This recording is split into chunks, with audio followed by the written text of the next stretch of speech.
ఇదిగో మీరు శోధింపబడినట్లు అపవాది మీలో కొందరిని చెరలో వేయింపబోచున్నాడు. 10 దినములు శ్రమ కలుగును, మరణము వరకు నమ్మకముగా ఉండు. నేను నీకు జీవ కిరీటం ఇచ్చేదను. సంగములతో ఆత్మ చెప్పుచున్న మాట చెవిగలవాడు వినుడుగాక. జయించువాడు రెండవ మరణముల వలన ఏ హాని చెందాడు. నడువక పాపం వాడు విడువక అపహాసులు కూర్చుంచోట కూర్చుండక యెహోవా ధర్మశాస్త్రములను ఆనందించి జీవవాక్యము ధ్యానించి వాడు ధన్యుడు. అతడు నీటి కాలంలో యోర్దాను నాటబడినదై అతను కాలముందు ఫలించ చెట్టు పడిన. నీ అవమానములకు ప్రతిగా రెట్టింపు ఘనత నువ్వు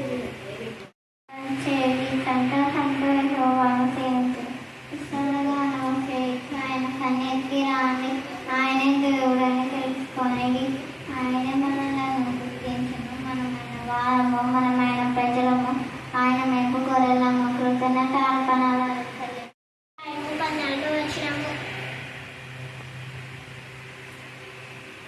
నిక్షయముగా నేను నిన్ను ఆశీర్వదించను. చెప్పలేదు. పాస్ అయినాడులే అని నేను అనుకున్నా.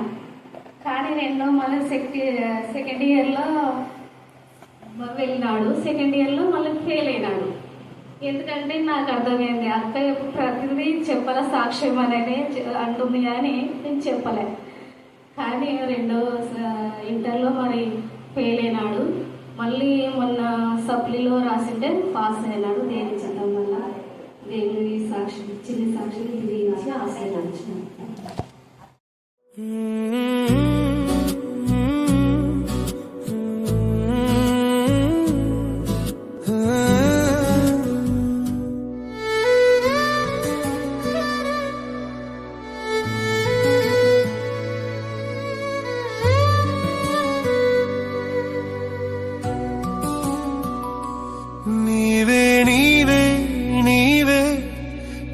ప్రాణం యేసు, నా సర్వం యేసు.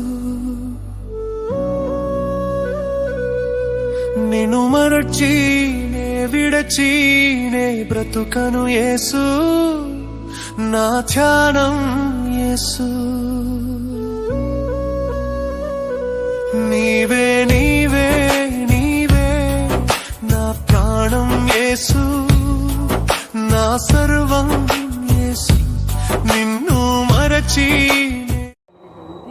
వందనాలు చెల్లిస్తున్నాం. మే మాసమంతట్లో దేవుడు తన మహిమ గల రెక్కల చాటుచి దేవుడి కీర్తన 98.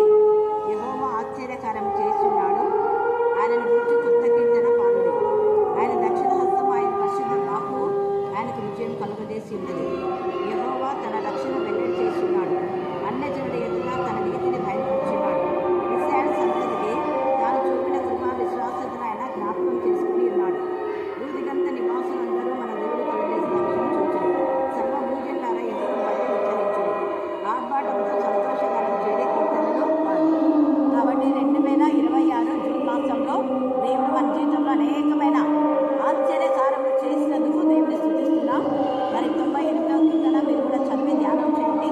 ఆయన పరిశుద్ధ వాక్కులే మనకు విజయం. అంటే మన పరిశుద్ధంగా ఉంటే ఎప్పటికైనా మనకు విజయమే. పరిశుద్ధత ద్వారా అపవాదికే లయపరచబడతాయి. దేవుని వాక్య భాగం దీవించి ఆశీర్వదించుగాక. ఆమేన్, ఆమేన్, నా పేరు డాక్టర్ ప్రవళిక, ఆయన ట్రాన్స్జెండర్. మరి నేను చిన్నప్పుడు నాకు సలోమెక్క చాలా బాగా తెలిసేది. మా ఫ్యామిలీ ఫ్రెండ్ ఒక అక్కలక్క. నేను ప్రతి విషయంలో ఆమె నేమ్సెట్ రాస్తుంది. ప్రతి విషయంలో ఆమెతో ప్రార్థన చేస్తాను, బయటకు వెళ్ళాను. మరి ఆమె చెప్పింది ప్రవచనం ప్రేయర్ చేసి అప్పుడే ఆమె చెప్పింది, ఆంటీ దేశానికి డాక్టర్ అవుతాడు, స్టెథోస్కోప్ వేసుకున్న కనపడుతున్నాడా అని కళలో ఆమె దేవుని ప్రేరేపణ వల్ల ఆమె చెప్పింది. కానీ అనుకోని విధంగా నేను డాక్టర్ అయినాను. మా నాన్న నెరవేర్చాను, కానీ ట్రాన్స్ అయినాను. చేశాను. మరి సలమెక్క నా కోసం ఎంతగానో ప్రార్థన చేసి ఆ దేవుని చిత్తం నెరవేర్చుకున్నాడు. తన సాక్షి బిడ్డగా నిలుపుకున్నాడు. మరి అక్కగారికి నా వందనాలు. మీ అందరికీ నా ఇంకా మంచి డాక్టర్గా పైకి రావాలి. మీరందరికీ మీ అందరి కోసం ప్రార్థన చేసి దేవుళ్ళు ఎక్కువ ఎన్నో ఆత్మ కోసం నేను ప్రయాసపడుతున్నాను. అలాంటి వాళ్ళు ఎంతమందిని మార్చి రాజ్యం తీసుకెళ్ళాలని ఆ యొక్క చిన్న కోరిక దేవుడు సఫలపరిచిందాక దేవుడి వారిని అలా యొక్క సాక్ష్యం జీవించింది. 23వ అధ్యాయం 29వ వచనము. నా మాట అగ్ని వంటిది కాదా, బండను బద్దలు చేయి సుత్తి వంటిది కాదా. Jeremiah chapter 23 verse 29. Is not my word like a fire, says the Lord, and like a hammer that breaks the rock into pieces. इर्मियाह 23 अध्याय 29 वचन. यहोवा ही वाणी है कि क्या मेरे वचन आग सा नहीं है, फिर क्या वह ऐसा हथौड़ नहीं जो पत्थर को फोड़ डाले. ఎర్మియా 23 అధ్యాయ 29 ఒకన నన్ను వాక్యము బెంకంటయే హాగలవు ఎందుకర్తను అన్న తానే అది బండి అను తుండు మూడవ సుత్తి గయ హాగలవు. ప్రభు నామమునకు మహిమ కలుగును గాక. దేవుడిచ్చిన శ్రేష్టమైన సమయానికి తండ్రి అనే దేవునికి వందనాలు చెల్లిస్తున్నాను. ప్రత్యేక రీతిలో ఎంతగానో ఆహ్వానించిన మా సహోదరి ప్రశాంత్కి, తమ్ముడు స్టీవెన్కు చాలా వందనాలు. నిన్న వచ్చాను నేను ఆల్రెడీ. ఈరోజు రాలేమో అంటే కూడా తను బలవంతం చేసింది. మరి ముఖ్యంగా ప్రార్థనకు ముందు 2 విషయాలు మాత్రమే నేను మీతో మాట్లాడాలనుకుంటున్నాను. దేవుడు మరి స్టాన్లీని తర్వాత దీప్తిని పరిశుద్ధాత్మతో శక్తితో నింపి సంఘములో దేవునికి మహిమకరంగా ఆశీర్వాదకరంగా ఆత్మ సంబంధమైన ప్రతి ఆశీర్వాదము దేవుడు దయచేయాలని నేను ఆశపడుతున్నాను. ప్రార్థన చేసుకుందాం. ప్రేమ నమ్మకం గల ప్రియ పరలోక తండ్రి, మీ కృపా ప్రేమ మహదేశం బట్టి మా నాయన ప్రశస్తమైన మీ సన్నిధానమునకు వధింపబడిన గొర్రెపిల్ల రక్తానికి ఎంత స్తుతించా కూడా తక్కువే. దేవా, మీరు వాగ్దానం ఇచ్చి వాగ్దానం నెరవేర్చిన దేవుడిగా ఉన్నందుకు నీకు వందనాలు చెల్లిస్తున్నా. దేవా, ఇక ముందు జీవితంలో కూడా బిడ్డలు ప్రతి వాగ్దానము మా ప్రభ నా తండ్రి వారి జీవితంలో ఫలించులాగున మీ కృపా సహాయం దయచేయగాక. దేవా, మీ యొక్క కరుణహస్తం, మీ దక్షిణ హస్తం, మీ పరిశుద్ధ బాహు నా ప్రభ నా తండ్రి, మీ గాయపన్న హస్తం మా ప్రభ నా తండ్రి బిడ్డలకు తోడుగా ఉంచిన విధానం బట్టి మిమ్మల్ని స్తుతిస్తున్నాం. వారు మిమ్మల్ని పట్టుకోవడం కంటే మీరే వారిని మా తండ్రి చేయి పట్టుకొని అనుదిన జీవితంలో నా ప్రభ మీ చిత్తానుసారంగా నడుకలు మీరు నేర్పిస్తున్నారు. మిమ్మల్ని స్తుతిస్తున్నాం. దేవా, మీకే స్తోత్రం, మీకే స్తోత్రం, మీకే స్తోత్రం, మీకే స్తోత్రం. మరి ముఖ్యంగా నా ప్రభ నా తండ్రి మరి సహోదరి ప్రశాంతి రక్త సంబంధికులను, సహోదరుడు మా ప్రభ స్టీవెన్ వారి రక్త సంబంధికులను బట్టి మిమ్మల్ని స్తుతిస్తున్నాం. పితరుల ఆశీర్వాదం మెండుగా వారిపైన ప్రోక్షించండి. అలాగనే ఇంత చక్కటి నా ప్రభ నా తండ్రి సంఘాన్ని మాకు అనుగ్రహించడానికి మీరు పంపిన మిషనరీస్ అందరి బట్టి ఈ సంఘంలో ఎంతమంది దైవజనులు వాక్య పరిచయం చేశారో వారందరి బ్లెస్సింగ్స్ అన్నీ కూడా నా ప్రభ బిడ్డలకు మీరు ఇస్తున్నారు. మిమ్మల్ని స్తుతిస్తున్నాం. బిడ్డల జీవిత పర్యంత వరకు ఏకాత్మ, ఏక మనసు, ఏక భావం మీరు ఇస్తున్నారు. అందుకు మేము స్తుతిస్తున్నాం. ప్రత్యేక రీతిలో నా ప్రభ నా తండ్రి వారు మా ప్రభ నిన్ను ఘనపరచడానికి, నిన్ను మహింపరచడానికి, నిన్ను కొనేయడానికి మీ కృపాసహాయం దయచేయగాక. వాక్యం అనే నీటిలో నా ప్రభ చెట్టుకు మంచు ఉన్నట్టుగా మీరున్నారు. వారికి తామర పుష్పం ఎదుగునట్లుగా వాళ్ళు ఎదిగి అభివృద్ధి చెంది ఫలించి పుష్పించి నా ప్రభ పరిమళ వాసన వెదజల్లడానికి మీరు కృప ఇస్తున్నందుకు మేము స్తుతిస్తున్నాం. ప్రతి ఆటంకం మీరు బ్రేక్ చేసినందుకు మేము స్తుతిస్తున్నాం. ఇంత ఘనంగా, మర్యాదగా, పరిశుద్ధంగా మీకు మహిమకరంగా వివాహాన్ని జరిగించుకున్నందుకు ఎంత స్తుతించా కూడా తక్కువే ప్రభువా. మీకే స్తోత్రం, మీకే స్తోత్రం, మీకే స్తోత్రం, మీకే స్తోత్రం. చేరి వచ్చిన ప్రతి బంధువు రక్త సంబంధికులందరినీ కూడా వివాహంలోకి వచ్చామా వెళ్ళామని కాదు కానీ చెప్పిన వాక్యము వీరందరూ ఫలించులాగునా మీకు దయచేయండి. అవును ప్రభా, వివాహం ఘనమే దేవా. ఏ యొక్క నా ప్రభా ఫంక్షన్స్లో ఇలాగా అనేక మంది స్నేహితులు రారు, కానీ ఈ యొక్క వివాహ కార్యక్రమంలో వస్తారు అనేక మంది. అన్నిలో జీవ జల నదులు ఉబకడానికి నా ప్రభ మీరు సజీవం గల దేవుడు అని, మీరు మాత్రమే నా ప్రభ రక్షకుడు అని, మీరు మాత్రమే మా కోసమే నా ప్రభ నా తండ్రి సిలువలో బలియాగంగా ప్రాణత్యాగం చేశారనే మాట వారి హృదయాలతో మీరు మాట్లాడమని, మిమ్మల్ని మీరే మహింపరుచుకోమని మమ్మును మా ఆత్మను మీ చేతులకే సమర్పిస్తూ మరొకసారి ప్రత్యేక రీతిలో నా ప్రభ కుమారుడు స్టాన్లీని, దీప్తిని మీ జ్ఞానాత్మతో నింపి బిడ్డ జ్ఞానం కలిగి నోరు తెరవడానికి, కృపగల ఉపదేశం చేయటానికి, తల్లి ఇంటి వారికి, అత్తగారి ఇంటి వారికి మాన్యత గల కుమార్తెగా నయోమి రూతులాగా వారిని బ్లెస్ చేస్తున్నందుకు నేను స్తుతిస్తూ నజరేయుడు యేసు నామమున ప్రార్థిస్తున్నాం తండ్రి. ఆమేన్, ఆమేన్, ఆమేన్. మరొకసారి చేరిన దైవజనులందరికీ మరి అవకాశం ఇచ్చిన మరి ప్రతి ఒక్కరికి ప్రభు నామమున వందనాలు చేస్తున్నాం. Thank you. ఏలి ఏలి లామా సబక్తా, నా దేవా నన్ను ఎందుకు చేయి విడిచితివి. సో దీని గురించి మనం చూస్తే పాత నిబంధన నుంచి 12 దాకా చదవాలి. ఈ వాగ్దానం ఎప్పుడు చేసేదా 54 11 నుంచి 17 పిల్లలతో సహా. ప్రయాసపడి గాలివాన చేత కొట్టబడి ఆదరణ లేక ఉన్నదాన నేను నీలాజనములతో నీ కట్టడమును కట్టుదును, నీలముతో నీ పునాదులను వేయుదును, మాణిక్యములతో నీ కోట కొమ్మలను, సూర్యకాంతములతో నీ గుమ్మములను కట్టుదును, ప్రశస్తమైన రత్నములతో నీకు సరిహద్దులు ఏర్పరచుదును. నీ పిల్లలందరూ యెహోవా చేత ఉపదేశము నొందుదురు, నీ పిల్లలకు అధిక విశ్రాంతి కలుగును. నీవు నీతిగల దానవై స్థాపించబడుదువు, నీవు భయపడనక్కరలేదు. బాధించువారు నీకు దూరముగా నుండురు, భీతి నీకు దూరముగా నుండును, అది నీ దగ్గరకు రానే రాదు. జనులు గుంపుకూడిను, వారు నా వలన కూడరు. నీకు విరోధముగా గుంపుకూడు వారు నీ పక్షపు వారొగుదురు. ఆలకించుము, నిప్పులోని దేవుడు ఈ వాక్య భాగం దీవించి ఆశ్రయించుగాక. ఆమేన్ ఆమేన్ అన్నాడు. ఒకప్పుడు గ్లోరీ ఎంతగా తన యొక్క బాధ వేదన రోజున 2 times తనకు యాక్సిడెంట్ అయినప్పుడు ఏడ్చినప్పుడు ఇచ్చిన వాగ్దానం ఎంత మనం నలగొట్టబడతాం అంత డిసైడ్ అయిపోతాం. ఇంత ఇదిగా ఈమె అర్జిస్తుందని ఆమె అనుకునేది. కానీ ఆమె బిడ్డ జీవితంలో అయితే మనకి ఎప్పుడైనా శోధన వచ్చిందంటే ఎప్పుడు కుంగిపోవద్దు. శోధన వెంటనే అనేకమైన అవసరాలు దేవుడు దాచుంటాడు. దేవుని ఎందుకు భయభక్తి గల బిడ్డలు, దేవుని ఎందుకు భయభక్తి లేకపోతే శోధనలో కుంగిపోతారు, పడిపోతారు. కానీ ఈమె ఇచ్చిన వాగ్దానము ఆమె చూడండి, నీలాంజనములతో నీ కట్టడము కట్టుడి, నీలములతో నీ పునాదులతో సహా దేవుడు బ్లెస్ చేసినాడు. తర్వాత ప్రశస్తమైన రత్నాలతో నీకు సరిహద్దులు అంటే ఆ రత్నాలే ఎవరి పిల్లలే, ముగ్గురు పిల్లలు రత్నాలు లాంటి పిల్లలు, మంచి భవిష్యత్తు. నీ పిల్లలందరూ యెహోవా చేత ఉపదేశం ఉన్నది. చిన్న పిల్లలకు ఏ వాక్యం నేర్చుకోమంటే అది నేర్చుకోవాలి. అంతటా ఏదంతా ఖచ్చితంగా అంటే కంటం నేర్చుకున్నాం అని చెప్పేసి అలా వాక్యం నేర్చుకోవడం ద్వారా ఎంత ఆశీర్వాదం. నేను భక్తులు అదే ఎంత వాళ్ళు చిన్నప్పుడు వాక్యాలు ఎక్కువ బాగా నేర్చుకుని విదేశం ఉన్నారా మీకు కూడా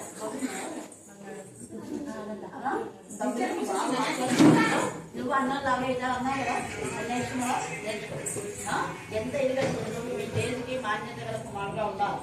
ఇప్పుడు ఈమె తల్లి నుంచి ఈమె విశ్వాసం, ఈమె నుంచి పిల్లలు అలాగా మన నుంచి మన యొక్క తదనంతరం మన యొక్క జనరేషన్ విశ్వాసంలో ఎదిగినప్పుడు దేవుడు మనం అడిగిన దానికంటే ఊహించిన దానికంటే అధికమైన మేలు చేస్తాడు.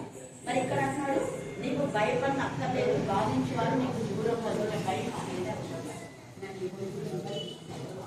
నీ పక్షంగా దేవుడు ఉన్నాడు, ఆయన దూత నీకు తోడుగా ఉంటున్నాడు. భీతి నీకు దూరంగా అది నిన్ను చూసి అదే బయటకు పారిపోతాడు. అంటే ఇంత శ్రమ పైన నా కోసం నిలబడి ఎన్ని శ్రమలు ఎంతగా నలగొట్టిందంటే నిజంగా గ్లోరీని అంతగా. కానీ దేవుడు అంతగా లేవనెత్తా అది ప్రతి కన్నీటిని నాట్యంగా మార్చున్నాడు దేవుడు. అందుకే నీకు విరోధంగా గుంపు కూడు అవి నీ పక్షం బాగా. ఎవరైనా నీకు విరోధంగా ఏదైనా అంటే వాళ్ళకు సిగ్గుతో తల వంచుకునేది నీ తల ఎత్తినాడు. తర్వాత చూడు ఎంత ఇది. అందుకే అంటున్నాడు, నీకు విరోధంగా ఇవ్వబడిన ఏ ఆయుధం వచ్చేదని. ఒక్కవేళ నేను కరుణాపీఠంలో చేసేదనే అక్కడ ఉంటుంది. కరుణాపీఠంలో చూసిన వాడిని వెళ్ళుచున్న వాడిని అక్కడ ప్రార్థన చేసేవాళ్ళు ప్రతి ఒక్కరిని దేవుడు బ్లెస్ చేసి రెండంతా ఆశీర్వాదం. అందరు చాలా మందికి నువ్వు అలాగే రోజు మంది కూడా మరి పైన చేసింది. ఇంకొక ఇలాగా దేవుడి నమ్మిన బిడ్డలకి ఎప్పుడు దేవుడు తక్కువ చేయడు. దేవుడు ఈ లేఖ భాగం దేవుడికి ఆశీర్వదించున్నాక ఆమె ఆమె ఫిక్స్ చేయమా అక్కడ మీరు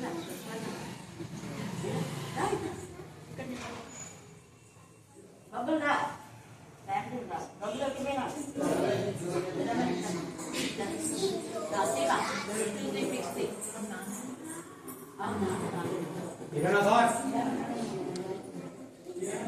ఇలా ఉన్నారండి తీయడం 2, 3 ఫిక్స్ తీసిన తర్వాత ప్రేగా వేసి అంటారు అయిపోయిందా తీసినారా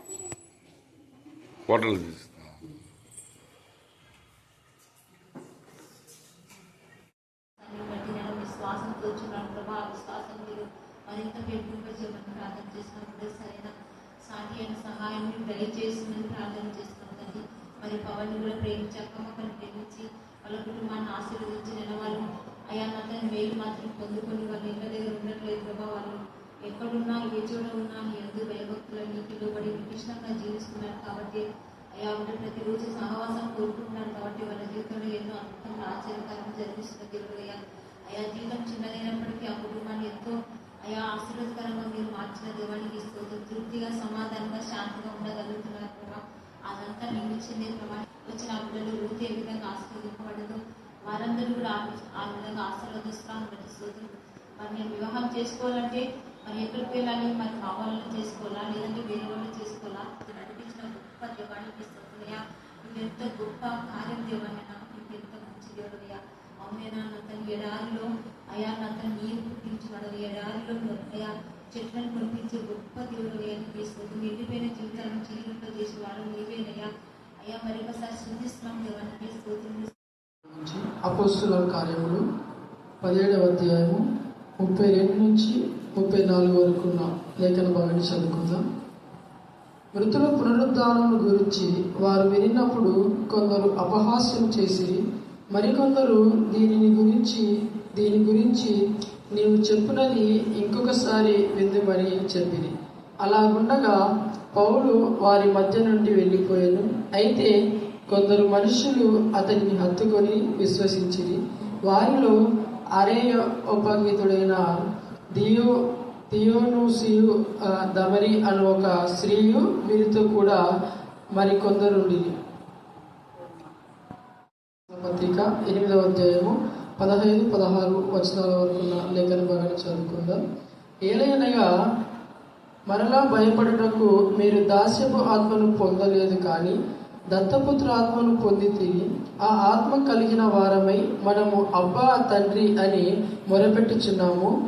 మనము దేవుని పిల్లలమని ఆత్మ తానే మన ఆత్మతో కూడా సాక్ష్యం ఇచ్చుచున్నాడు. దేవుడి యొక్క లేఖన భాగాలను దీవించి ఆస్వాదించుగాక. ఆమేన్, ఆమేన్, ఆమేన్. ఎంత స్తుతించినా కూడా తక్కువే.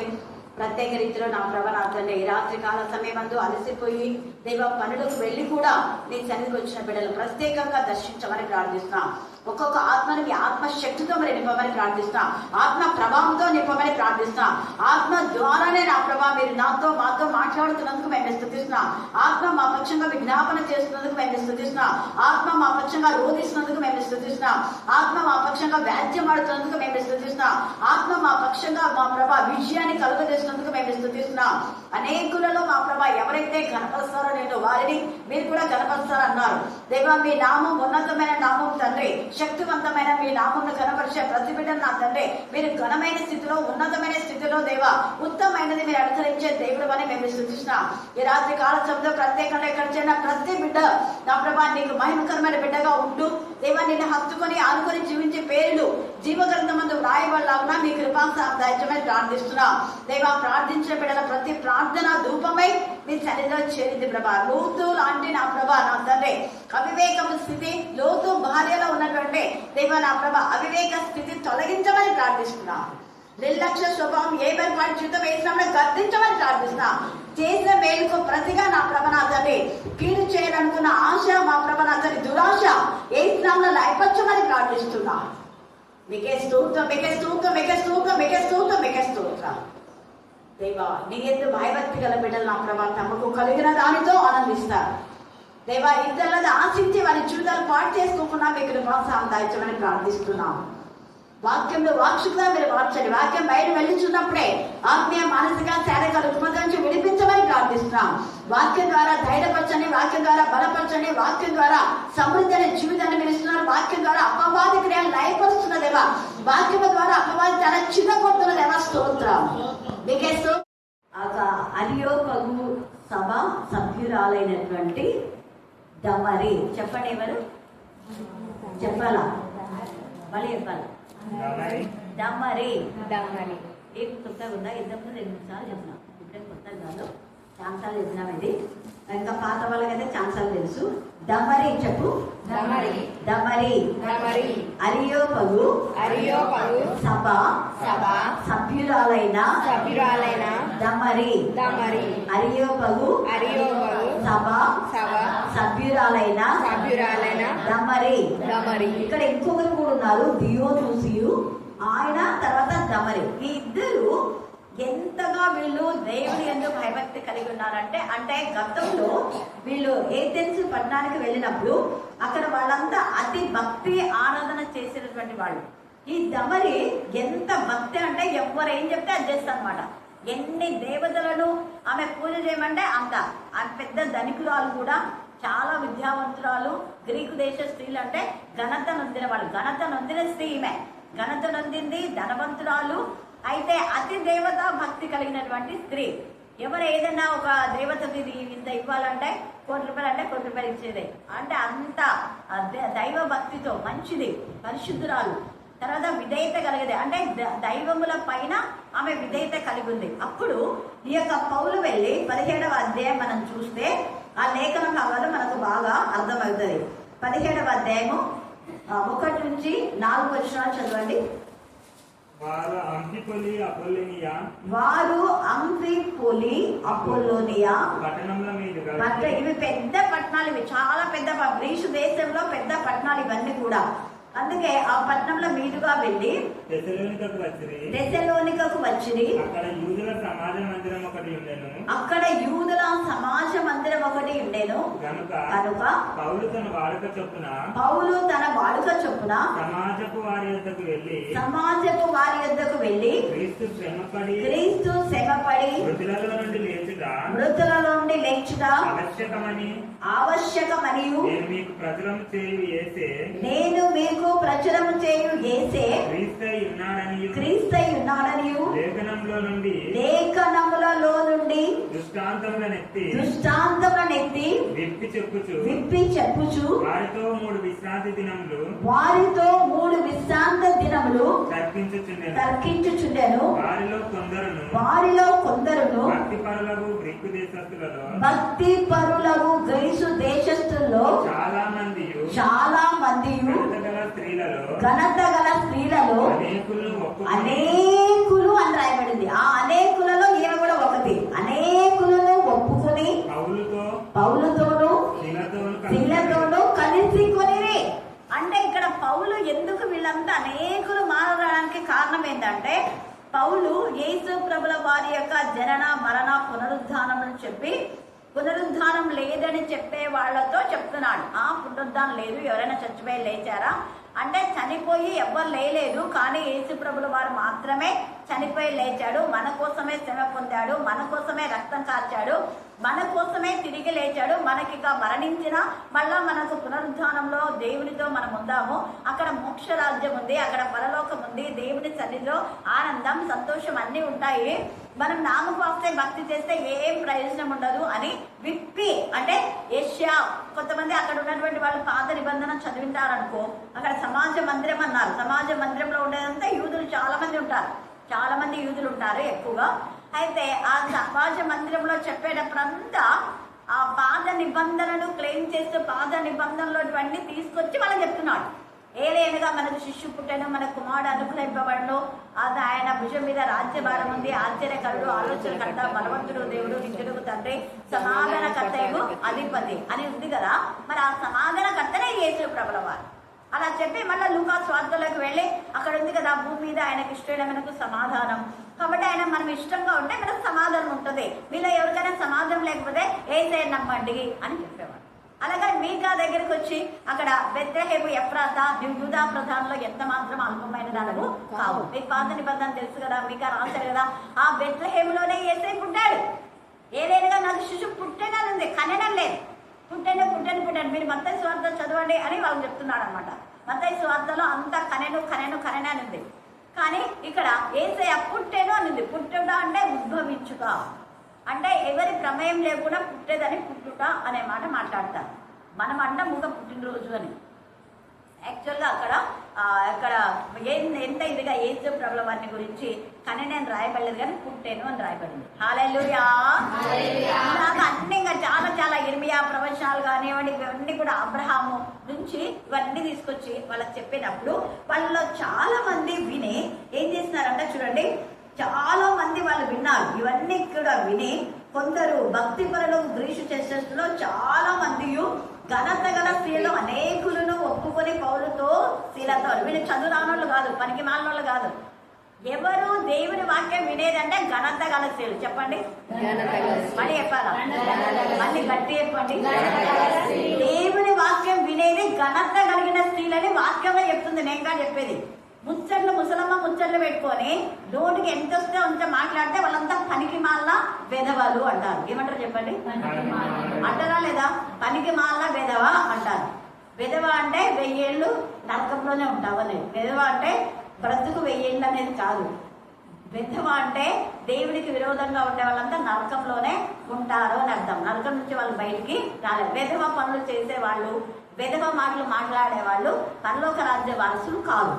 కానీ ఎవరైతే దేవుని వాక్యమును బాగా ఆశతో వింటారో వాళ్ళు ఘనత పొందిన స్త్రీ వాళ్ళు. హల్లెలూయా, హల్లెలూయా, హల్లెలూయా. వాళ్ళు ఘనత పొందిన స్త్రీలు అని మనుషులు కాదు చెప్పేది. ఇక్కడ ఎవరు చెప్తున్నాడు? పరిశుద్ధాత్మ. ఎవరు చెప్తున్నారు చెప్పండి? పరిశుద్ధాత్ముడు సాక్ష్యం ఇస్తూ ఉన్నాడు. మన గురించి ఎవరో చెప్పడం అవసరంలా, దేవుడే మన గురించి సాక్ష్యం ఇస్తాడు. ఇందాక పాప చెప్పింది, మనం ఎలా ప్రార్థన చేయాలో మనకు తెలియదు, కానీ ఉచ్చరింప శక్యం కాని మూర్ఖులతో ఆత్మ తానే మన పక్షంగా ఏం చేస్తాడ? విజ్ఞాపన చేస్తాడు. పరిశుద్ధాత్మ నడిపించకపోతే ఎవరిక్కడికి రాదు. సైతాన్ నడిపిస్తే ముచ్చట్లు పెట్టింటారు. సైతాన్ నడిపిస్తే ఆ వాక్యం వినేటప్పుడు కూడా గట్టిగా కొడుతుంటారు అనమాట. టీవీలో గట్టిగా సినిమా పాటలు పెట్టుకొని, సీరియల్స్ పెట్టుకొని, వాళ్ళ మొత్తంగా సీరియల్స్, సినిమాలు, వ్యర్థమైన మాటలు అంతే. ఇక వాళ్ళ గురించి వీళ్ళ గురించి చాడీలు చెప్పడం ఇవే ఉంటాయి. వాళ్ళు ఘనత కలిగిన స్త్రీలు కాదు. వాళ్ళంతా కూడా ఎలాంటి వాళ్ళు అంటే దేవునికి విరోధమైనటువంటి స్త్రీలు. అత్తల్లే లాంటి వాళ్ళు, ఎజబేల్ లాంటి వాళ్ళు, మైకా లాంటి వాళ్ళు. మైకను ఈడ్చుకొని బయటకు తీసుకొని పోతాడు. ఎందుకు అంటే ఆమె విగ్రహారాధికురాలు. వాళ్ళ మనమడే, సొంత మనమడే అవ్వను బయటికి తీసుకుపోయి ఆ సింహాసనం నుంచి దించేసి బయటికి తీసుకుపోతాడు. కారణం ఏంటంటే విగ్రహ సంబంధమైన వాటిని ఆమె ప్రేమించినందుకు. అంటే దేవుని పైన ఆనుకున్న బిడ్డలను దేవుడు ఉన్నత స్థాయిలో ఉంచుతాడు. హల్లెలూయా, హల్లెలూయా. అందుకే వీళ్ళు ఘనత అంటే చాలా చదువుకున్న వాళ్ళు, ఉన్నత చదువుకున్న వాళ్ళు, మంచిగా వాళ్ళు కష్టపడి సంపాదించే స్త్రీలు వీళ్ళంతా కూడా. వాళ్ళ ఇంట్లో ఉండి పని చేసుకునేవాళ్ళు. వాక్యంలో స్త్రీ ఇంట ఉండి పని చేసుకునేది అని రాయబడింది. అంటే పొలం పనులకు ఒకవేళ బయటికి వెళ్ళినా మిగతా టైంలంతా ఆమె ఎక్కడుంటుంది? ఇంట్లోనే ఉండే టైం ఉందంటే వాక్యం చదవడం, ప్రార్థన చేయడం పిల్లల కోసం. అలాంటి వాళ్ళ పిల్లలు దేవుని భయభక్తి గల పిల్లలుగా ఉంటారు. అంతేగాని బజార్లో దేవునికి విరోధంగా ఉండే వాళ్ళ పిల్లలు కూడా అలాగనే ఉంటారు. ఇక్కడ వీళ్ళు ఘనత కలిగిన స్త్రీలు. ఆ స్త్రీలలో ఈ దమరి కూడా ఒక్కటి. అందుకని ప్రెసెన్స్ అక్కడ ఘనత కలిగినటువంటి స్త్రీలలో చాలా మంది ఆయనను ఒప్పుకొని ఆయనతో కూడా కలిసి సేవకు వెళ్తున్నారు. అయితే అక్కడ ఏముంది? 5వ వచనంలో, అయితే యూదులు మత్సరపడి ఎవరినంట వీళ్ళు పనిపాట ఏముండదు, ఎప్పుడు ముచ్చట పెట్టుకుంటారు. పని ఉంటే కదా, పని ఉంటే వాళ్ళు ఇంకా పోమా బాగా చెప్పినాగా నేను పని చేసుకోవాలా అంటారా లేదా? చదువుకున్న పిల్లలు ఎవరంటే నేను చదవకుండా నాకు మాట పెడతావా అంటారు. అలాగే వీళ్ళు ఎవరు పని పాటలు లేక తిరుగు కొందరు. వాళ్ళు ఎవరిని వెంట పెట్టుకుంటారంటే దుష్టులతోనే వాళ్ళు మళ్ళీ ముచ్చట పెట్టింటారు అనమాట. మంచోళ్ళతో పెట్టారు. ఇప్పుడు రాజ్యం ఉంది, ఆమె కొంచెం సమయం దొరికిందంటే ప్రార్థన, రా కూర్చోండి, ఏం మాట్లాడతాంలేమా మేము పోదాము అంటది. అవునా కదా? హల్లెలూయా, హల్లెలూయా, హల్లెలూయా. వెనకాల ఆమె గురించి ఏమనుకున్నా పట్టించుకోదు. ఎందుకు? ఆమెకు కావాల్సింది సమయం దొరికితే దేవుని దగ్గరికి రావాలని ఆసక్తి బిడ్డలకు ఉంటారు. అలాగనే మణి కానివ్వండి, నిర్మలక్క కానివ్వండి, మార్తమ్మక్క కానివ్వండి, వీళ్ళంతా కొంచెం సమయం దొరికితే దేవుని దగ్గర ప్రశాంతత పొందుకుంటాము అని వస్తారు. అలాంటి వాళ్ళని దేవుడు ఆశీర్వదిస్తాడు. ఇక్కడ ఈ పని పాటు లేకుండా దుష్టులను వెంట పెట్టుకునే గుంపు చేసే వాళ్ళందరి తర్వాత వాళ్ళ బతుకంతా కూడా నాశనం అయిపోయి వాళ్ళు ఏం చేస్తారు? మళ్ళా వీళ్ళని అడుక్కుంటారు. అయ్యో మా ప్రాంతం వదిలి వెళ్ళండి అయ్యా అని అడుక్కుంటారు. ఎందుకంటే రోమీడు పౌలు రోమీడని వాళ్ళకి తెలీదు. పౌలు దేవుని ఎందుకు భయభక్తి కలవాడని వాళ్ళకి తెలియక అవివేక పనులు చేసి తర్వాత కాళ్ళవేళ వేరానికి వస్తారు. ఇలాగా ఇక్కడి నుంచి మళ్ళీ వస్తే అక్కడి నుంచి వాళ్ళు తరుముతారు. అక్కడి నుంచి వస్తాడు. వచ్చిన తర్వాత పౌలు తెస్సలోనిక నుంచి వచ్చి ఏథెన్స్ లో వారి కొరకు కనిపెట్టుకొని ఉండగా ఆ పట్టణము ఎలాగుందంట? విగ్రహములతో నిండి ఉండట చూచినందున అతని ఆత్మ పరితాపం పట్టలేక అస్సలు ఓర్చుకోలేకపోతున్నాడు. ఇంత విగ్రహారాధన, ఇంత మూఢభక్తి ఉంది ఇక్కడ అని అనుకున్నాడు. అప్పుడు వాళ్ళందరితో కూడా కొన్ని విషయాలు యేసయ్య యొక్క జనన మరణ పునరుద్ధానముల గురించి చెప్తూ ఉన్నారు. అక్కడ తెలియబడని దేవునికి అని ఉంటే వాళ్ళందరితో ఆ అరియోపగు సభలోకి వాళ్ళందరూ పిలిచారు. ఏదో కొత్త వ్యక్తి వచ్చినట్ట వీళ్ళకందరికీ ఒక ఇది ఉంది, ఇష్టం ఏంటంటే ఎవరైనా కొత్తది ఏదని చెప్తే వినాలి వినాలి వినాలి వినాలి అన్న తపన. అందుకు అరియోపగు సభలో అంత రిచ్ ఫ్యామిలీస్ ఉంటారు. తర్వాత బాగా వాళ్ళు విద్యావంతులైన వాళ్ళు, జ్ఞానవంతులైన వాళ్ళు ఉంటారనమాట. ఆ గ్రీకు దేశానికి సంబంధించిందే ఇది కూడా. అందుకని వాళ్ళందరూ కలిసి ఈయన ఎవరు వస్తారన్నా ఆయన అని పిలుచుకున్నారు, అరియోపగు సభను పిలుచుకున్నారు. అప్పుడు పౌలు ఏం చెప్తున్నా అంటే మృతుల పునరుద్ధానమును గురించి వారు వినినప్పుడు ఏమని చెప్పినా అంట, మృతుల పునరుద్ధానం గురించి చెప్పాడు. చచ్చిపోయిన తర్వాత మనం అలాగే ఉన్నాం, మళ్ళా లేస్తాము, ఏసయ్య లేచాడు మనం కూడా లేపుతాడు అని ఎక్కడికి పోయినా ఏసయ్య జనన మరణ పునరుద్ధానములను బాగా వివరించి చెప్పేవాడు ఈ యొక్క పౌలు. అందుకనే పౌలు వివరించి విశదీకరించి చెప్పేసరికి వాళ్ళు ఏం చేస్తున్నారు చూడండి, కొంతమంది అపహాస్యం చేశారట. మనం కూడా, మీరు కూడా పాట పాడుతుంటే, మీరు కూడా ప్రాంతానికి వస్తుంటే కొందరు చేస్తారు, వాళ్ళకి పని పాట ఉండదు, వాళ్ళకు పని పాట లేనులో అపహాస్యం చేస్తారు.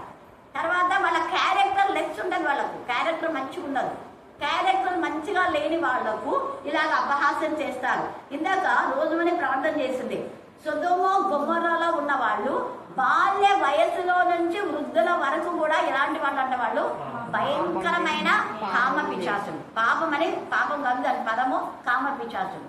వాళ్ళందరూ కూడా బాల్యంలో నుంచి ముసలి వయసు వరకు కూడా అలాగనే చాలా మంది కూడా ప్రస్తుతం సమాజంలో 7వ తరగతి నుంచి పాపం చేసే వాళ్ళు ఉన్నారు, 5వ తరగతి నుంచి, 10వ తరగతి నుంచి, ఇంటర్ నుంచి ఇంకా పాపంలోనే జీవిస్తున్నారు.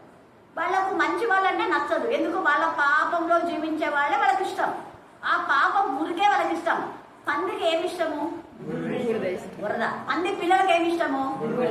పందికి కూడా పిల్లలు ఉంటాయి, ఉంటాయి లేదా? ఉంటాయి. కుక్క కూడా పిల్లలు ఉంటాయి. కుక్క పిల్లలు కూడా, కుక్క ఎలా పీ తింటే అవి కూడా అవే తింటాయి. పంది ఏం తింటే అవి కూడా అవే తింటాయి, అంతే. అలాగే మంచి గొర్రెలు ఉన్నాయనుకో, అవి గొర్రెలు ఆగ లక్షణం ఉంటాయి. గొర్రె దాటు అంటారు కదా, అవి మంచిగా కూర్చుంటుంటాయి, అవి ఎవరిని కొట్టవు, ఎవరికి హాని చేయవు. అందుకనే యేసయ్య మనల్ని ఏమన్నా అంటే మీరు నాకు గొర్రెలు అన్నారు. హల్లెలూయా హల్లెలూయా హల్లెలూయా. కాబట్టి యేసు ప్రభు బిడ్డలు మీరు ఎవరేమన్నా మేము దేవుని గొర్రెల పిల్లలము అని చెప్పాలి. యేసయ్య నిన్ను రొమ్ము నానించుకుంటాడు, నీతో మాట్లాడతాడు, నీ కన్నీటి తులుస్తాడు, నీ ప్రతి అవసరం తీరుస్తాడు. అందుకనే ఇక్కడ ఇవన్నీ కూడా చెప్పింటాడు ఈ యొక్క పౌలు. మీ యొక్క పునరుద్ధానం గురించి చెప్పి ఆ మాటలో వీళ్ళకి అంతగా అపహాస్యం అయిపోయింది. ఎవరు ఇంతవరకు చచ్చిపోయలేలా, ఓ అబ్బా ఈయన వచ్చి ఇప్పుడు వాళ్ళు చెప్తున్నారులే అని అపహాస్యం చేస్తున్నారు. అయితే ఏం చేస్తున్నారు, నీవు చెప్పినది ఇంకొకసారి విందామని చెప్పింది. దీని గురించి చాలా మంది కొందరే ఇలాగా ఉన్నారు, తొట్టిగా కొందరు ఉంటారు, చెడగొట్టే వాళ్ళు కొందరు ఉంటారు కదా. కానీ మంచి వాళ్ళంతా ఏమన్నా అంటే మళ్ళీ చెప్పవా పౌలన్నా, ఇంత బాగా చెప్పినవన్నా, నిజంగా ఇది కొత్త బోధ, నేను ఎప్పుడు వినలేదన్నా ఇది అంటే. కొత్త బోధ అయినా అది సరైన బోధ అయితేనే వినాలి, సరైన బోధ కానప్పుడు వినకూడదు. లేఖన ఆధారాలను చూసి చెప్పే బోధనే మనం వినాలి. లేఖనంలో లేని బోధలు మనం చెప్తే వినకూడదు. ఎందుకంటే లేఖనంలో మనం తెలుసు, కుక్కలాగా మీరు ఉండొద్దండి ఉండే వాక్యం ఉంది కదా, పందిని తినొద్దండి అన్నాడు, పంది అపవిత్రమైన జంతువు ఉండే వాక్యంలో ఉంది. కానీ మనం కూడా అలాగా ఉండకూడదు అపవిత్రంగా అనేది అక్కడ అర్థం. చాలా జంతువుల గురించి బైబిల్లో రాశారు. తర్వాత ఇక్కడ ఏమంటున్నా చూడండి, ఇంకొకసారి విందుమని చెప్పిరి. అలా ఉండగా పౌలు వారి మధ్య నుండి వెళ్ళిపోయారు. ఇలాగా వీళ్ళు ఒకరు అలాగే చేస్తుంటే పౌలుకు కోపం వచ్చేసింది. ఎంత చెప్పినా కూడా అక్కడి నుంచి ఎక్కడి నుంచో వచ్చి చెప్తా ఉంటే వీళ్ళు ఇంత నిర్లక్ష్యమా వీళ్ళకు అనేసి అనుకున్నారు. కానీ అరియోగపు సగం అంటే చాలా మంది ఉంటారు. అంత మందిలో చూడండి వీళ్ళిద్దరు మాత్రమే, వారిలో అరియోపగీతుడైన దుయోనుసియు దమరి అను ఒక స్త్రీయు వీరితో కూడా మరికొందరు ఉండేది. మళ్ళీ కొందరు కూడా విశ్వసించినారు. వీళ్ళిద్దరే కాదు, వీళ్ళిద్దరితో పాటు మరికొంతమంది. ఎలాగ విశ్వసించినారు వీళ్ళు అంటే చూడండి, వీళ్ళ విశ్వాసం ఎలాంటిదంటే హత్తుకొని, ఏమన్నది చూడండి, అయితే కొందరు మనుషులు అతన్ని హత్తుకొని, ఎవరిని? పౌలు అంటే వాక్యంని హత్తుకున్నారు. ఈ రాత్రి వాక్యంను హత్తుకున్నామా? హత్తుకొనడము అంటే మన హృదయంలో వాక్యంతో నింపబడడం అంటాం. రూతు అత్తను హత్తుకుంది, అందుకని ఏమైంది? అనేక ధన్యురాలైపోయింది. ధన్యురాలు అయిపోవడం అంటే భర్త లేడు, భర్తనిచ్చినాడు దేవుడు, పిల్లలు లేరు, పిల్లలు ఇచ్చినాడు. అనేక మంది పిల్లలు, చాలా మంది పిల్లలు ఉన్నారు అంటున్నారు. వాళ్ళ పిల్లలు పరలోకానికి పోతారు, నరకానికి పోతారు, వాళ్ళకే తెలియదు. కానీ ఆత్మ సంబంధమైన పిల్లలే నిజమైన పిల్లలని వాక్యంలో ఉంది. హల్లెలూయా, హల్లెలూయా, హల్లెలూయా. ఆత్మ సంబంధమైన పిల్లలు లేకపోతే వాళ్ళ గర్భము ఎండిపోయిన గర్భమే, గొడ్రాల అని అంటాడు. అదే ఇంకొక గొడ్రాలైనా కూడా పర్వాలేదు, నీకు ఆత్మ సంబంధమైన పిల్లలు ఉన్నారు, నీవు ధన్యురాలవు అంటాడు. హల్లెలూయా, హల్లెలూయా. ఇక్కడ ఏమంటున్నాడు, ఇంకా కొంతమంది స్త్రీలు, వాళ్ళందరూ ఇంకా పురుషులు ఉన్నారు, వాళ్ళు హత్తుకొని విశ్వసించిరి. రూతు హత్తుకొని విశ్వసించింది కాబట్టే ఆశీర్వదించబడింది. హత్తుకోవడం అంటే వాళ్ళని అప్రిషియేట్ చేయడం, హత్తుకోవడం అంటే విధేయత చూపడం, హత్తుకోవడం అంటే వాళ్ళ వాక్యానికి లోబడడం, లోబడే జీవితం విధేయత ఎవరిలో ఉంటుందో వాళ్ళందరూ ఆశీర్వదించబడతారు. గర్వించే వాళ్ళందరూ నాశనం అయిపోతారు. ఇక్కడ షునేమీరాలు దైవజనుడి యొక్క మరి వాక్యం వింటూ ఉంది. ఆమె ఎప్పుడు వస్తుంది, వాక్యం చెప్పేసి ప్రార్థన చేసేసి వెళ్ళిపోతున్నాడు. అయ్యో, ఇంత మంచి వాక్యం మనకు ఆదరణ ఇస్తుంది, వాళ్ళకు పిల్లలు లేకపోయినా ఎంతగానో సంతోషం అవుతుంది. అందుకని ఆమె మరి దైవజనుడికి ఒక ఇల్లు కట్టించి, రూమ్ కట్టించి, దాంట్లో బల్ల, తర్వాత ఒక పీట, ఎంత బాగా చూడండి, మంచం, ఆయనకి ఏం అవసరమో అవి మాత్రమే అవసరం అనుకుంది, తప్పెట్టి. అందుకని ఏమైందంటే ఆమె అడగకపోయినా ఆమె పెద్ద ఆస్తి పర్రాలు. ఆ ఆస్తి ఇంకెవరికో పోయేది కాకుండా పోకుండా దేవుడు ఎవరినో కన్నా అక్కడ ఆమెకి ఇచ్చాడు. హల్లెలూయా, హల్లెలూయా, హల్లెలూయా. అలాగనే ఆదికాండం 18లో అక్కడ అబ్రహాము, శారాలు కూడా వాళ్ళకి పిల్లలు లేరు, వాళ్ళకి కావాలని కూడా వాళ్ళు అడగల, కానీ వాళ్ళు ఆతిథ్యం ఇచ్చారు. దైవజనులకు ఆతిథ్యం ఇవ్వడం ద్వారా వాళ్ళు ఆశీర్వదించబన్నారు. ఈ దమరి కూడా అపోస్తలుడైన పౌలును చాలా పరిచయం చేసిందండి. అందుకని ఈమె పేరు గురించి మళ్ళా ఫిలిప్పీలకు రాసిన పత్రికలో రాశారు. ఫిలిప్పీ 4వ అధ్యాయము 1-2 వచనాలు, 3 వచనాలు చదవండి. ఫిలిప్పీ 4, త్వరగా తీసుకుని చదవండి, 1వ వచనం నుంచి. ఇక్కడ ఏమంటున్నా అంటే, ఎంతగా దేవుని వాక్యం విని విశ్వసించి పౌలుకు సహాయం చేసిన వాళ్ళందరినీ నేను అపేక్షించు నా ప్రియమైన సహోదరులారా, నా ఆనందం మీరే. అదే అక్కడ నేను అదే అంట, ఎవరు అంటే నా పిల్లలంతా వీళ్ళే గొర్రెలు. దేవుడు చెప్పాడు, అనేక మంది పిల్లలు నీకు ఇచ్చారని, 100 మంది దేవుడు నాకు ఇచ్చాడు. హల్లెలూయా, హల్లెలూయా, హల్లెలూయా. 100 కాదు, లెక్కించలేనంత మంది ఇచ్చినారు. అందుకని ఇక్కడ పౌలు అంటున్నారు, ఎంత చక్కగా నా ఆనందం అయిన నా వారలారా, నాకు కిరీటం మీరే. ఎంత బాగా చెప్తున్నాడు. నీకు కొడుకు పుడితే ఆ కొడుకు నేను తల మీద తన్నేటోడు ఉంటాడు. అదే దేవుడిని భయభక్తి గల తల్లులకైతే వాడు కిరీటం అవుతాడు. కిరీటం లాగున్నారా పిల్లలు? ఆ పిల్లలు కన్నే పిల్లలు లాగున్నారా? ఎలాగున్నారు?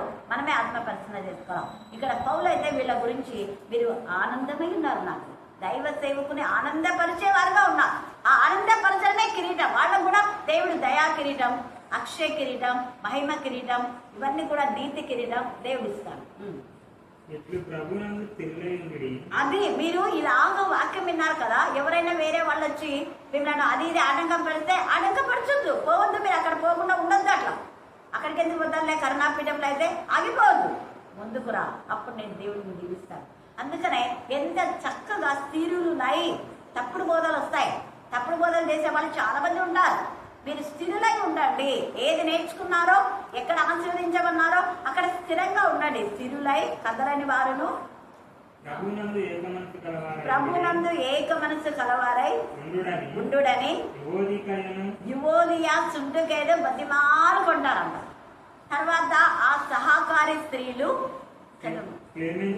క్లెమెంతుతోను ఇతర సహకారులంటే ఇంకో ఈమె దమని, ఇతర సహకారులతోనూ సువార్త పనిలో నాతో కూడా ప్రయాసపడినారు. ఈ దియోనీసు, ఈ దమరి వీళ్ళు ఎక్కువగా ప్రయాసపడినారు కాబట్టి ట్రెస్ట్ చేసి వాళ్ళ పేర్లు రాశాడు దేవుడు. ఎంత గొప్పది. అందుకే వారి పేర్లు జీవ గ్రంథం ముందు ఉన్నాయి. ఎక్కడున్నాయి? మరి మన పేర్లు ఎక్కడున్నాయో మనం ఆలోచన చేసుకోవాలి. నేను రోజు చేస్తా, ప్రభా కన్నాపీఠంలో వచ్చే వాళ్ళ ప్రతి ఒక్కరి పేరునైనా జీవ గ్రంథం ముందు రాయండి. జీవ గ్రంథంలో వ్రాయబడకుండా వాళ్ళకి ఏదైనా నీకు విరోధమైన ఆలోచన తలంపు ఉంటే ఏదైనా వేరే ఏదంటే దాన్ని తీసేయగలవా, తీసేసుకునేలా వరకు ప్రేరేపణ దాయించండి. వాళ్ళు తప్పులంటే తెలుసుకునేలా చేయండి అని రోజు చేస్తాను. మీరు కూడా అదే చేయండి. జీవ గ్రంథం నుంచి వారి పేరు తిరుగు పెట్టారు. అందుకనే జీవ గ్రంథంలో వ్రాయని వాళ్ళు ఉన్నారు, వ్రాసి తురిపి పెట్టిన వాళ్ళు ఉన్నారు, వ్రాయబడి ఎల్లప్పుడూ ఉండే వాళ్ళు ఉన్నారు. కాబట్టి ఎల్లప్పుడూ జీవ గ్రంథంలో మన పేరు ఉండాలంటే మనం దేవుని వాక్యంని ఏం చేయాలా, హత్తుకొని భయం. ఎలాంటి పరిస్థితులున్నా వాక్యం చెప్పడానికి కానీ సన్నిధికి రావడానికి ఏవి ఆటంకం కావు. ఎందుకంటే మీకు మారల్ ఎవరినో నేను చెప్పను, నన్నే చూసుకోండి. ఏవి వచ్చినా నేను ఎక్కడన్నా వాక్యం ఆపినానా ఆపను కాక ఆపను. ఎక్కడైనా ఊరికి వెళ్ళినప్పుడు ఒకసారి కళ్ళు పోయినప్పుడు చాలా పెయిన్ ఉంటుంది. 5 నిమిషాలు అలాగా పడుకున్నా అంతే, మళ్ళీ లేచి మళ్ళీ వెంటనే అయ్యో వాక్యం ఉంది కదా చూసుకొని మళ్ళీ దేవుని సన్నిధికి రావాలి. అలా దేవుని సన్నిధికి కూర్చుంటే మళ్ళీ అవన్నీ పోయినట్టే. అలాగా మీరు కూడా ఎన్ని ఉన్నా అవన్నీ పక్క పెట్టండి. ఫస్ట్ ప్రయారిటీ దేవునుకున్నాడు. సమస్యలు ఎవరిదన్నా గొడవడితే ప్రార్థన చేయకుండా ఉంటారు, ఎవరిదన్నా గొడవడితే ప్రార్థన రాకుండా ఉంటారు. అది చెయ్యకూడదు. అవన్నీ తిక్క పనులు. మనం వాడు కావాలని నువ్వు దేవుని సన్నిధికి రాకుండా వాడు చేసే ప్లాన్లే ఇవి. ఏసై దగ్గరికే ఎవరు వచ్చినారు, అపవాది వచ్చి ఏమన్నాడు, అంతవరకు ఏసయ్య ప్రార్థన చేసి దేవను నాకు జవాబిస్తున్నావు నా ప్రార్థనకు అని ఎంతో ఆనందంతో సంతోషంతో ఉన్నాడు. ఉన్నప్పుడు వచ్చి నువ్వు దేవుడికి మాడవా, అయితే ఇవి రొట్టెలు చేసుకో అంటే చేసుకున్నాడా, నువ్వు చెప్తే నేను రొట్టెలు చేసుకున్నావా, నువ్వు పెద్ద పనికి మావుదానిపా అంటాడు. అక్కడి నుంచి పైనుంచి వన్నావు, తల చిన్నగొడ్డ పడింది, ఇంకా నీకు సిగ్గు రాలేదా నీకు అన్నట్టు మాట్లాడు. అదంతా రాయనికి ఇక్కడ లేదు, కానీ దానికి సిగ్గుపోయేలా నువ్వు చెప్తావు. నువ్వు చెప్తే నేను చేసుకుంటానా, వాక్యంలో ఏముందో తెలుసా అని చెప్పాడు. మనుషులు రొట్టె వల్ల మాత్రం కాదు కానీ దేవుని నోటి నుంచి వచ్చే ప్రతి మాట వల్ల జీవించే దాన్ని మూతి పగిలేలా చెప్పేశాడు. అపవాది క్రియలు నయపరచాడు. మళ్ళీ ఏసై ఇక్కడ విన్నాడు కదా అని రా బయటికి రా తీసుకుని తీసుకుపోయింది. ఎక్కడికి, ఎత్తైన కొండ బయటికి. అంటే అది రమ్మంటే అసలు పోకూడదు ఏసయ్య, కానీ దానికి బుద్ధి చెప్పాలనే పోయించాడు. ఇక నుంచి కిందికి తగ్గు అంటే నువ్వు దూకమంటే నేను దూకుతానా, దూకను నేను. ఒకవేళ దూకినా కూడా దూకలు ఎత్తి పట్టుకుంటాను, దూకలే దాన్ని సిగ్గాడపోయింది. ఆడ సిగ్గుపోయింది, ఇది సిగ్గుపోయింది. మళ్ళీ మూడోసారికి ఆ లోకమంతా నాదే, ఇదంతా నీకు ఇస్తా, నువ్వు నాకు నమస్కారం చేయమంటే నీకెందుకు నమస్కారం చేస్తా, తండ్రి అయిన దేవుడికి తప్ప ఎవరికి సాగిల పడకూడదు. సిగ్గుపోయిన తర్వాత ఇక్కడ నుంచి అల్లపల అది వెళ్ళిపోయింది, పారిపోయింది. అందుకనే మనం కూడా ఎప్పుడు వస్తాయి కానీ ఆ వచ్చిన వాటి వైపు చూడకూడదు. ఏసై ఎలా నీడైన సమాధానం ఇచ్చాడో అలాగే మనం చెప్పపెట్టలాగా ఇవ్వాలి. అర్థమైందా? కాబట్టి ఎప్పుడు బాధపడద్దండి, దేనికి బాధపడద్దండి.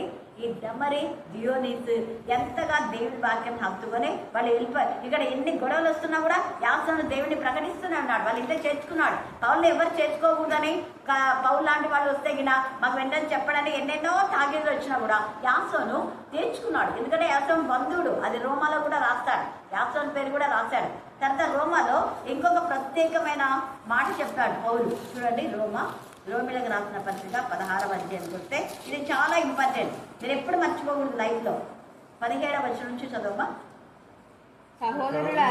సహోదరులారా మీరు నేర్చుకున్న బోధకు వ్యతిరేకంగా భేదములను ఆటంకములను కలుగుజేయవాన్ని ఏం చేయాలంట, కనిపెట్టండి.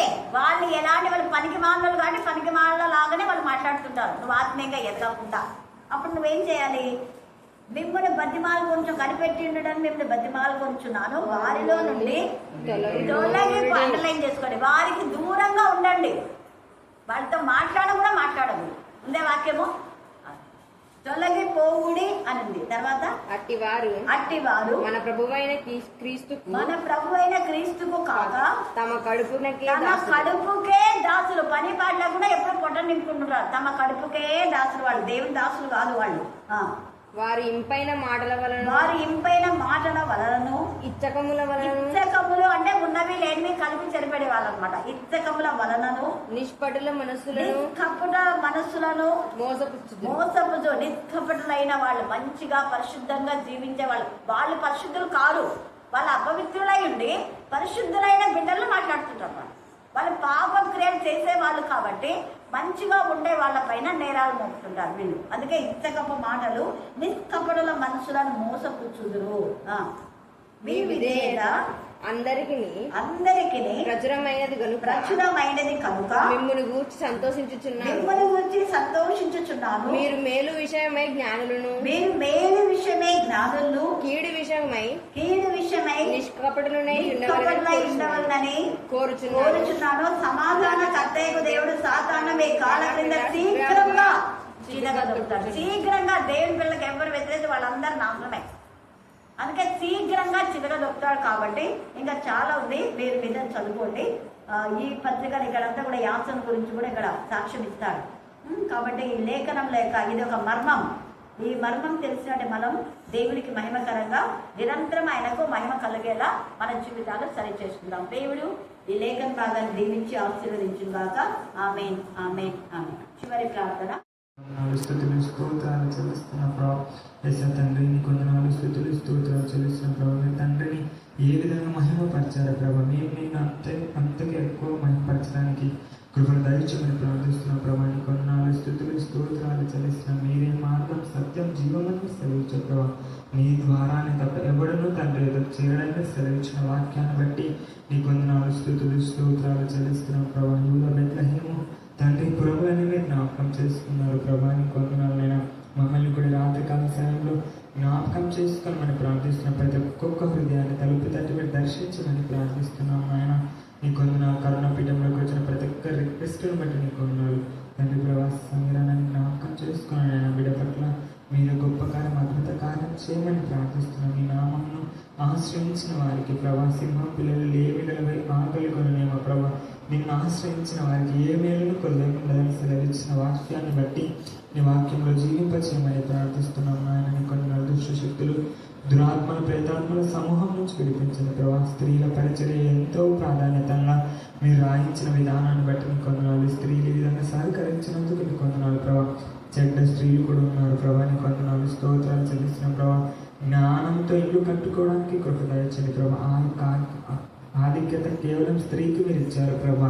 జ్ఞానంతో ఇంటిని కట్టుకోవడానికి నీ కృపను దయచేయమని ప్రార్థిస్తున్నాను. 3 రాళ్ళవలె ఇంటిని ఊడబెరుకోకుండా ప్రభా మీరు జ్ఞానం దయచేయమని ప్రార్థిస్తున్నామైనా. నీకు వందనాలు స్తుతులు స్తోత్రాలు. హస్తకృత్యమైన ఆలయంలో మీరు ఉండరు ప్రభా. నీకు వందనాలు ప్రభా. ఏసానికి స్తుతి స్తుతి స్తుతి స్తోత్రాలు చెల్లిస్తున్న ప్రభా. టీచర్లకి ఇంకా బలాన్ని, శక్తిని, ఆరోగ్యాన్ని, బలాన్ని మీరు దయచేయమని ప్రార్థిస్తున్నాం.